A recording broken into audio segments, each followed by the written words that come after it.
এবার এক দফা শেখ হাসিনাকে কবরস্থানে পাঠাতে হবে। পালাবো না। কোথায় পালাবো? পালাবো না। প্রয়োজনে ফখরুল সাহেবের বাসায় গিয়ে উঠবো। কি জায়গা দেবেন? না হলে ঠাকুর গায়ের বাড়ি আছে, ওই বাড়িতে গিয়ে উঠবো। ঠিক আছে? একটুকু একটা শব্দও বলবো না জমা দেওয়ার। কেন 10টা মিনিটও সহ্য হয় না, 15টা মিনিট সহ্য হয় না। এখন অপেক্ষা কার জন্য আসলে? হ্যাঁ, এখন অপেক্ষা কার জন্য? আপনার জন্য। মাসুদ, তুমি এখানে এসে আবার কি পুরনো খেলা শুরু করছো? তুমি কি কোনোদিনও ভালো হবে না? ভালো হন না তুমি কোনোদিনও ভালো হবে না। 28 থেকে 4 তারিখ কতদিন হলো? কতদিন হলো? 28 তারিখের পর তো শেখ হাসিনা নেই। হায়রে মির্জা ফখরুল, হায়রে হায়। টেলিভিশনে দেখলাম খালি দৌড়াচ্ছে, কেউ কেউ টেনে ধরে হরতাল ঘোষণার জন্য। ওদিন বলেছে আমরা নাকি অলিগলি পাবো না, পালাবার পথ পাবো না। এখন কার পালাবার পথ নেই? গয়েশ্বর বাবু ডিবি অফিসে গিয়ে কোরাল মাছ খাইলেন, ভালো তো। গয়েশ্বর বাবু কই? আর 27 নয়, আর 10 দফা নয়, এবার এক দফা শেখ হাসিনাকে কবরস্থানে পাঠাতে হবে। এই এক দফা।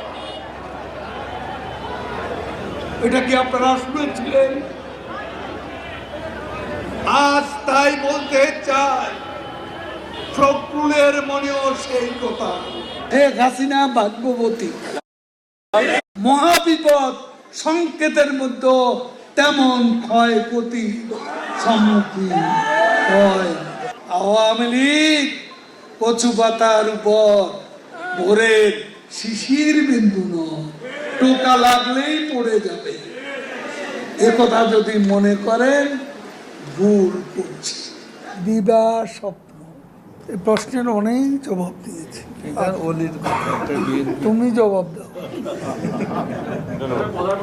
এটা অনেকবার বলেছি, আর বলতে কথায় কথা ভালো, পরে হেডিং ওটা। তারপর দিন তারিখে দিয়েছি কবে সরকারের পতন হবে। দিবা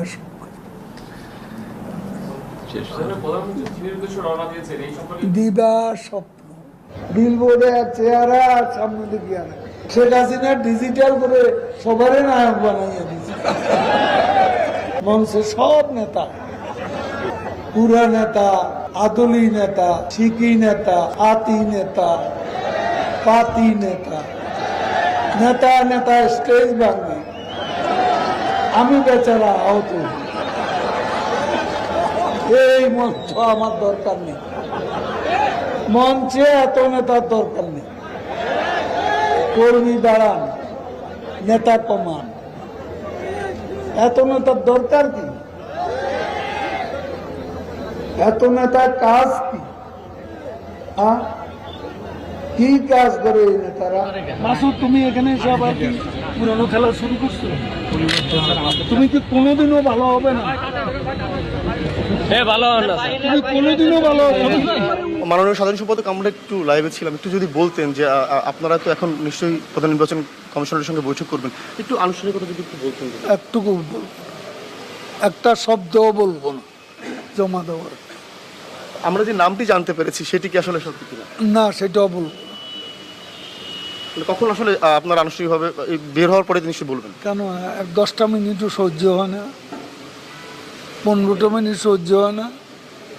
এতদিনের অপেক্ষা, একটু ওয়েট করো। এখন অপেক্ষা কার জন্য আসলে? হ্যাঁ, এখন অপেক্ষা কার জন্য? আপনার জন্য। দেশের মানুষ ভালো থাকলে মির্জা ফখরুলের মন খারাপ, জ্বালা হেরে জ্বালা, অন্তরে জ্বালা। পদ্মা সেতু হয়েই গেল, কর্ণফুলী টানেল হয়েই গেল, ঢাকা তরুণ প্রজন্মে মেট্রো রেল হয়েই গেল। কত ফ্লাইওভার, কত ওভারপাস, কত আন্ডারপাস, সারা বাংলা ঘুরে দেখুন। ফখরুল সাহেব, জ্বালা, বড় অন্তর জ্বালা।